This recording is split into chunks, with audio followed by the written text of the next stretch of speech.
हम सब जानते हैं कि बॉलीवुड एक बेहद ही चमक दमक भरी दुनिया है, लेकिन ये कहना गलत नहीं होगा कि इस चमक दमक की दुनिया के तल के नीचे है बेहद ही गंदगी। क्राइम, कॉन्स्पिरेसी, जेलसी, हेट्रेड और मिस्टीरियस डेथ्स, ये सब इस दुनिया के हिस्से हैं।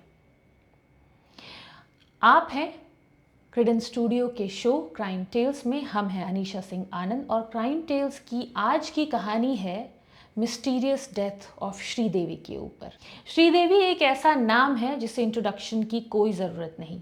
श्रीदेवी ने 4 दशकों तक बॉलीवुड पर एक छत्र राज किया था और उन्हें पहली फीमेल सुपरस्टार की उपाधि दी गई थी। प्रोड्यूसर्स का एक टाइम पे ये भी मानना था कि श्रीदेवी का उनकी फिल्मों में होना सुपर हिट होने की गारंटी थी। श्रीदेवी की वैल्यू इतनी ज़्यादा थी कि बड़े बड़े सुपरस्टार्स की पेमेंट भी उनके सामने कम होती थी कई बार। ऐसे में श्रीदेवी ने अपने करियर का पीक देखा। उसके बाद उन्होंने फिल्मों से कुछ समय के लिए एक विराम लिया। उसके बाद वो दोबारा कुछ ऐसी फिल्मों के साथ इंडस्ट्री में वापस आई जिन्होंने सभी के दिलों के ऊपर एक छाप छोड़ दी, जैसे कि मॉम, इंग्लिश विंग्लिश। जब दुनिया को लगा कि श्रीदेवी वापस आ गई हैं और उनका इस दुनिया के ऊपर जादू दोबारा छाने वाला है, तो एक न्यूज़ आती है। 25 फरवरी 2018 को दुनिया इस न्यूज़ से जागती है कि श्रीदेवी इज़ नो मोर। ऐसा कैसे हो सकता था? ये किसी के लिए भी एक्सेप्ट करने वाली बात ही नहीं थी, क्योंकि कुछ ही दिन पहले तो सभी लोगों ने श्रीदेवी को दुबई में हंसते गाते उनके भतीजे की शादी में देखा था। तो ऐसा कैसे हो सकता था कि श्रीदेवी की मौत कार्डियक अरेस्ट से हो गई थी? जब ये बात सोशल मीडिया पर फैली तो आम जनता के साथ साथ एक्टर्स एक्ट्रेसेस भी आपस में ये पूछ रहे थे कि is it true that Sridevi is no more. जब ये न्यूज़ विराम लेने का नाम नहीं ले रहे थे, तभी श्रीदेवी के देवर संजय कपूर मीडिया के सामने आकर कहते हैं कि this is true, Sridevi is no more, she has died in Dubai. अब हुआ क्या था, ये जानने के लिए हमें थोड़ा सा पीछे जाना पड़ेगा। श्रीदेवी अपने पूरे परिवार के साथ कुछ दिन पहले दुबई गई थी, क्योंकि उनके पति बोनी कपूर के भांजे मोहित मारवा की शादी थी वहां। इस शादी में बॉलीवुड के बड़े से बड़े लोग, कहा जाए तो देश के हुज हू मौजूद थे। सभी लोग इस शादी को बहुत एंजॉय कर रहे थे। श्रीदेवी की उनकी बेटियों के साथ, उनके बाकी परिवार वालों के साथ बहुत सारे वीडियोस और फोटोज भी वायरल हो रहे थे। फिर ये शादी का माहौल थोड़ा डिफ्यूज होता है, लोगों को भी पता चल जाता है कि मोहित मारवा की शादी फाइनली हो गई है। शादी अटेंड करने के बाद श्रीदेवी के पति बोनी कपूर और उनकी छोटी बेटी खुशी कपूर इंडिया वापस आ जाते हैं, लेकिन श्रीदेवी दुबई में ही रुक जाती हैं। वो दुबई के जुमेरा एमिरेट्स टावर नाम के होटल में रुकती हैं। उनके कमरे का नंबर होता है 2201 और इसी कमरे में श्रीदेवी की मृत्यु हो जाती है। जब मीडिया में श्रीदेवी के मृत्यु की खबर फैली तो लोग बहुत सारे थियरीज भी निकालने लगे।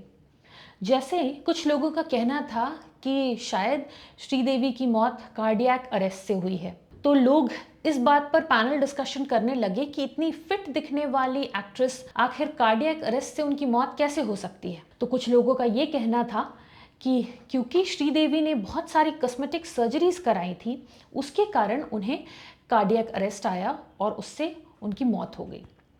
अब तक दुबई से कोई कंफर्मेशन नहीं आया था कि श्रीदेवी की आखिर मौत हुई कैसे, लेकिन धीरे धीरे पता चला कि श्रीदेवी की मौत तब हुई जब बोनी कपूर उनके साथ थे।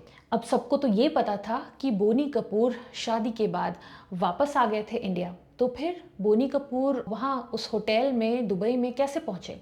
तो ये खबर आती है कि बोनी कपूर अपनी पत्नी को एक सरप्राइज देने के लिए वापस दुबई गए थे। उनका कहना था कि श्रीदेवी एक एग्जीबिशन के लिए दुबई में रुक गई थी।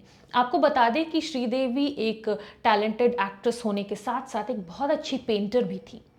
तो उन्होंने अपनी पेंटिंग के एग्जीबिशन के लिए अपने स्टे को एक्सटेंड करने का सोचा।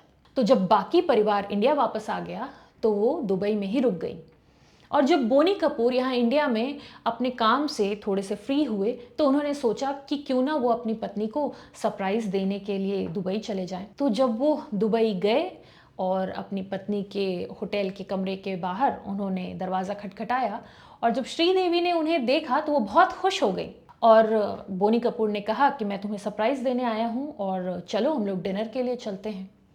तो श्रीदेवी ने कहा कि वो ज़रा सा फ्रेश हो जाए और उसके बाद वो लोग डिनर के लिए चलेंगे। तो बोनी कपूर कमरे में ही बैठकर श्रीदेवी का इंतज़ार करने लगे जब श्रीदेवी अपने कमरे के बाथरूम में गई फ्रेश होने के लिए। जब काफ़ी समय बीत गया, इस समय तक बोनी कपूर कुछ न्यूज़ देख रहे थे या अखबार पढ़ रहे थे और जब उन्हें रियलाइज़ हुआ कि काफ़ी देर से श्रीदेवी अंदर बाथरूम में बंद हैं तो उन्होंने उनको आवाज़ दी, बोला जान आर यू डन, बट उन्हें अंदर से कोई रिस्पॉन्स नहीं मिला। थोड़ा अटपटा सा लगा उन्हें। वो और पास गए दरवाजे के और फिर से आवाज़ दी उन्होंने, जान आर यू डन, बट उन्हें फिर से कोई आवाज़ नहीं आई। और अब इस बार उन्होंने बाथरूम का दरवाज़ा खोल के देखने का सोचा और जब उन्होंने बाथरूम का दरवाज़ा चेक किया तो पाया कि दरवाज़ा खुला हुआ है अंदर से।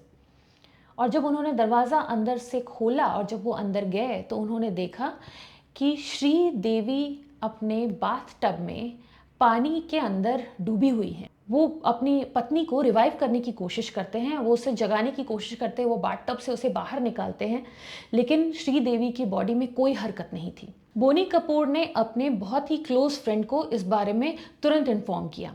फिर पुलिस इस मैटर में इन्वॉल्व हो गई, बॉडी को कस्टडी में लिया। बोनी कपूर से उनका स्टेटमेंट लिया जाता है और उनके बयान के आधार पर कुछ थियरीज बनती हैं।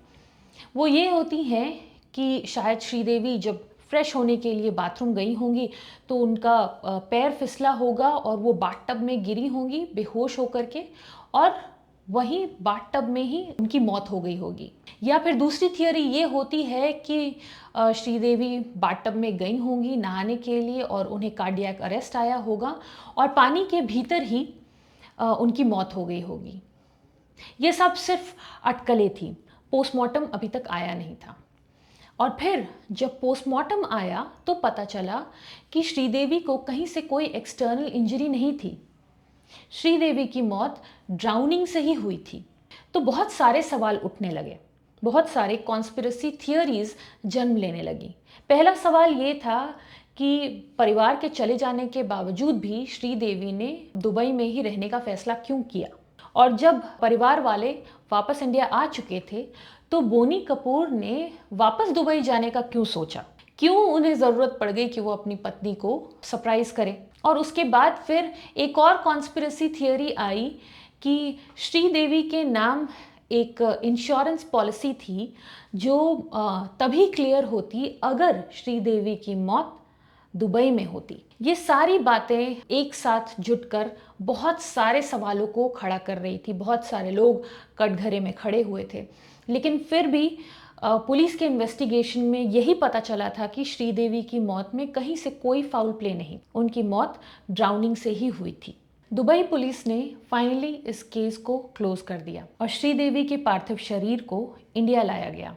यहाँ उनके अंतिम संस्कार से पहले उनकी एक बहुत ही भव्य शोभा यात्रा निकाली गई और इस शोभा यात्रा में लाखों लोग शामिल हुए और उन्होंने अपनी अंतिम श्रद्धांजलि श्रीदेवी को दी।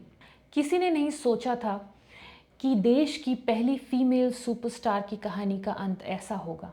श्रीदेवी अपने पीछे छोड़ गई हैं कई खूबसूरत कहानियाँ, कई खूबसूरत फिल्में और साथ साथ कई अनसुलझे सवाल। आपको क्या लगता है श्रीदेवी की मौत के बारे में? हमें लिखिए कमेंट बॉक्स में। अगर आपको हमारा वीडियो पसंद आया है तो प्लीज़ लाइक कीजिए और अपने दोस्तों और रिलेटिव्स में शेयर कीजिए। और अगर आपने हमारा यूट्यूब चैनल अब तक सब्सक्राइब नहीं किया है तो प्लीज़ सब्सक्राइब कीजिए और बेल आइकन भी ज़रूर प्रेस कीजिए ताकि हमारा लेटेस्ट नोटिफिकेशन और एपिसोड्स आप तक जल्द से जल्द पहुंच सके। मिलेंगे अगले एपिसोड में अगली कहानी के साथ। तब तक अपना ख्याल रखिए। Thank you so much.